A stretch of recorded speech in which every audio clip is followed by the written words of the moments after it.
أعوذ بالله من الشيطان الرجيم بسم الله الرحمن الرحيم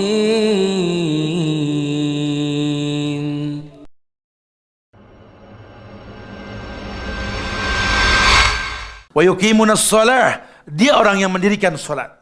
Tapi salat didirikan setelah dia paham syahadat, sebagaimana sabda Nabi kepada Muaz tadi, innaka ta'ti qauman min ahlil kitab falyakun awwala ma tad'uhu syahadatu alla ilaha illallah. Yang pertama kau dakwahkan dulu Muhammad kepada orang-orang Yaman, ahlul kitab, karena Muaz diutus ke negeri Yaman. Ahlul kitab, Yaman itu bukan negara Islam tadinya, negara ahlul kitab, isinya orang Kristen, isinya orang Yahudi. Raja yang ingin menghancurkan Ka'bah itu kan Abraha dari San'a, Yaman. Maka jangan heran kalau orang Yaman senang nyanyi gambus.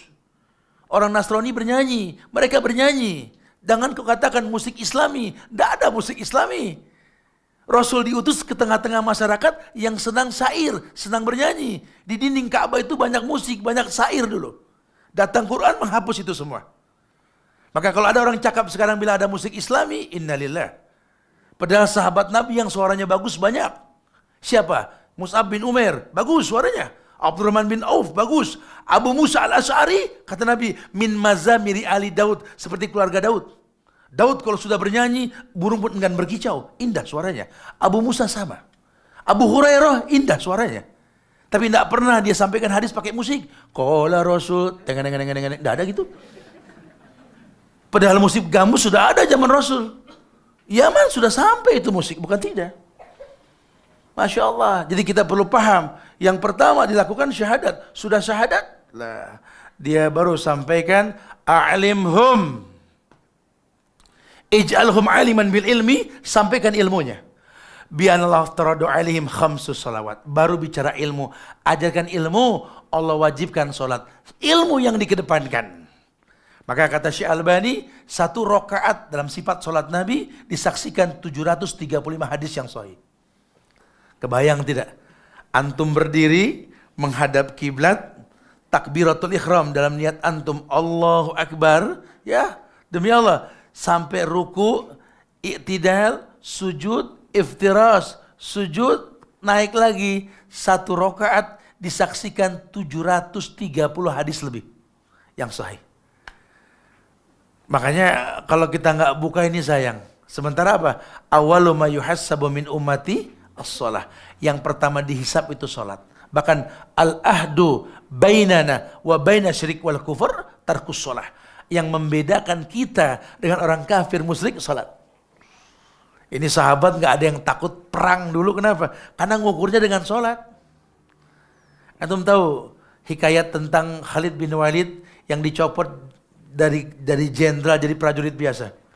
Ramai itu masyarakat saat itu. Semua meremehkan Khalid karena dicopot jenderal jadi prajurit.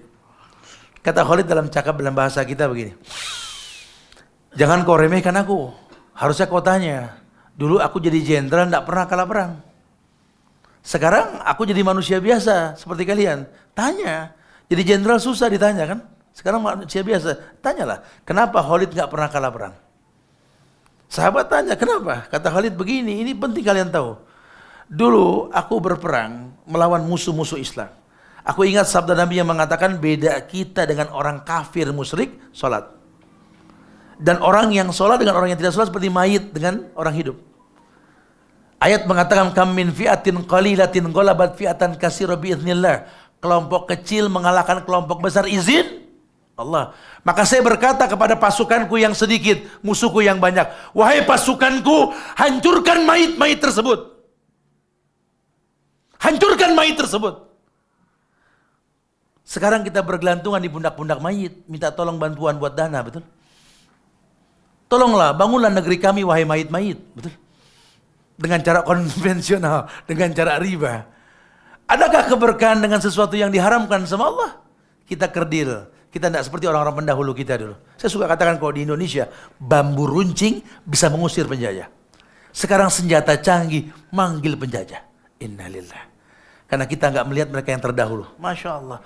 Ayo bangkit muslim, haramkan konvensional. Buang ATM-ATM konvensional, pegang syariah. Hidup yang singkat ini bukan untuk jadi orang kaya. Pun kau dititipkan kekayaan untuk apa? Untuk jihad. Al-jihadu fisabilillah bi amwalikum wa bi anfusikum. Jihad dengan harta dan jiwamu. Harta yang dikedepankan baru bicara jiwa. Makanya zaman Nabi orang yang mau perang, Nabi suruh sedekah dulu. Kalian mau jihad, mau dzirwatus sanami al-jihadu fisabilillah. Puncaknya agama itu jihad. Puncak, ada dasarnya, ada tengahnya. Harus rapi agamanya dulu. Umar menyetop pasukan untuk melawan Romawi ke negeri Palestina. Karena apa? Ada di antara pasukan yang durhaka sama orang tua. Pulanglah kalian semua. Kenapa Umar? Tak mungkin orang berikan kemenangan sama kalian. Kenapa? Ada yang durhaka di antara kalian. Masya Allah. Sama orang tuanya. Masya Allah. Dibersihkan betul pasukannya. Subhanallah. Nabi perintahkan sahabat bersedekah ketika perang Tabuk. Kenapa? Karena orang kalau pengen jihad nggak boleh punya hutang. Ini banyak orang sekarang mati syahid dalam keadaan berhutang. Bahkan saya pengen mati syahid. Kenapa? Pusing sama utang. Masya Allah. Bahkan jihad syaratnya tidak boleh berhutang. Ayo berjihad, tapi jangan punya hutang. Ini orang jarang paham sampai kemarin. Pengennya mati langsung syahid. Gampang betul surga. Hubunganmu dengan orang tuamu bagaimana? Ada anak muda datang ke Rasul, gedebak, naik kuda besar dia. Gedebak. Ini pedang kiri kanan di pinggangnya ini, busur membelah badannya ini. Ya Rasulullah, izin gak aku berjihad bersamamu ya Rasul? Nggak layak atau lain orang. Sudah gagah, kudanya besar, pedang kiri kanan, busur membelah badan. Kata Rasul, punya orang tua tidak? Punya ya Rasul, berbaktilah. Bagaimana Allah berikan kemenangan, kesuksesan selama kau tak dekat dengan orang tuamu? Berbaktilah. Masya Allah. Lihat bahasa Rasul. Lihat orang-orang terdahulu. Jadi jangan heran. Jangan heran kalau dulu mereka bisa menaklukkan dunia. Jangan heran kalau Nabi mengatakan, La tasubbu ashabi, law anfaqtum misla uhudin dhahaban, ma balaga muda ashabi, wala nasifah. Kata Rasul. Tolong kalian jangan remehkan sahabatku. Wahai para Syiah dengar. Jangan remehkan para sahabat Nabi. Abu Bakar, Umar dan lainnya. Jangan kau remehkan. Kalau kau sedekahkan emas sebesar Jabal Uhud. Sahabatku cuma 1 mud. Tidak setengahnya. Mulia sahabatku timbang kalian. Nabi jaga kemuliaan para sahabat. Syiah membenci sahabat. Dan mereka masuk ke semua lini kehidupan negara-negara di dunia ini sekarang. Dibikin orang fobia sama Arab. Jenggot Arab, tidak isbal Arab, hijab Arab. Ada apa dengan Arab? Ada apa dengan Arab? Bangsa yang dicintai sama Allah, dititipkan Mekah Madinah, Haramain. Disampaikan kemuliaan ada Nabi dan Rasul di dalamnya. Tidak ada kaitannya Islam dengan Arab dalam artian dakwah tersebut. Sampai Islam ke Arab. Tapi tidak ada ayat yang mengatakan, Ya ayuhal Arab. Ya ayuhal nas, ya ayuhal ladina amanu, tidak ada ya ayuhal Arab. Maka dikatakan la farqa baina Arabiyyin wa ajamin illa bittaqwa. Inna akramakum innallahi atqakum. Bahkan buku yang terbaik setelah Quran Sahih Bukhari, penulisnya siapa? Muhammad bin Ismail bin Bardisbah. Bukan orang Arab. Tidak ada kaitan. Ini Syiah yang benci sama Arab. Ini komunis yang benci sama Arab. Dibikin orang fobia dengan Arab. Lalu yang menjajah dia Inggris, yang menjajah dia Belanda. Tidak ada yang fobia Inggris, tidak ada yang fobia Belanda. Lalu yang menjajah dia Jepang kok, tidak ada yang fobia Jepang. Lalu yang menjajah dia jelas-jelas Cina yang bikin dia dekat sama komunis, tidak ada yang fobia sama Cina. Kenapa fobia Arab? Karena orang tahu kalau sampai dakwah ini sampai Arab jadi contoh dalam penegakan syariat. Wallahi, dunia ini akan hancur dengan sendirinya keburukan-keburukan yang ada. Karena dunia telah dikuasai oleh 3 kekuatan. Kekuatan judi, kekuatan narkoba, kekuatan prostitusi. Perhatikanlah, kalau sudah airport internasional, syaratnya menjual minuman keras.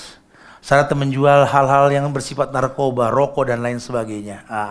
Kalau sampai Islam tegak, Islam haramkan, wala taqtul anfusakum. Wala tulku anfusakum ila tahluka dan lain sebagainya. Islam haramkan zina.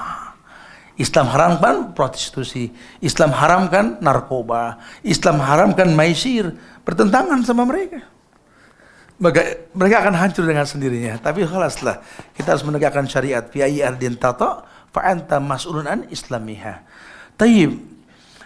Wa yuqimus shalah. Mereka berilmu tentang salat dan mendirikan salat tentunya. Wa mimma razaqnahum yunfikun. Dan mereka menginfakkan yang mereka dapat dari Allah berbentuk rezeki. Ketahuilah, tidak semua orang punya gaji, tapi setiap orang punya rezeki. Ya. Orang ada gaji bulanan, tidak semua punya gaji bulanan, tapi rezeki dia punya bulanan nanti insyaallah. Kita nggak pernah tahu. Bahasa Allah, wa mimma razaqnahum yunfikun. Tidak harus gaji, rezeki yang kamu punya, waris yang kamu punya, emas yang kamu punya 83 gram sampai nisab, sampai haulnya, keluarkan zakatnya. Karena Allah memerintahkan wa mimma razaqnahum yunfikun, dan ternyata yang kau keluarkan itu emang akumulasi. Ma anfaqtum min syai'in fa huwa yukhlifuh. Ma naqasat shadaqatum min malin. Ya, betul sekali. Cara untuk menambah jumlah bilangan yang kita miliki, sedekah. Anfik unfik alik. Nah, mereka orang-orang terdahulu tahu wa mimma razaqnahum yunfikun. Dan semua yang Allah berikan rezeki tersebut diinfakkan di jalan Allah. Baik infak diterjemahkan nafkah, zakat atau sedekah. Nah, kalau kita bilang bajis kalau di Jakarta itu ya, badan infak, zakat dan sedekah. Di sini saya nggak tahu apa namanya, tapi yang pasti i'ta, memberi. Zakat jelas 8 asnaf yang dikasih. Kalau infak jelas, wahai laki-laki, secantik apapun istrimu, selucu apapun anak-anakmu, biar dalam hidupmu ini ibumu, ayahmu baru istrimu. Berkah dalam hidup. Ya, Masya Allah, ya. Atau sedekah secara umum. Hatta orang kafir boleh kita sedekahkan. Nah, untuk membantu mereka dalam rangka dakwah. Kenapa? Tahabu. Jadi jangan sampai kita juga nggak dakwakan mereka. Tayyib.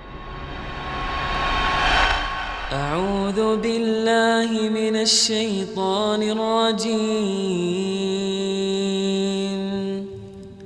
بسم الله الرحمن الرحيم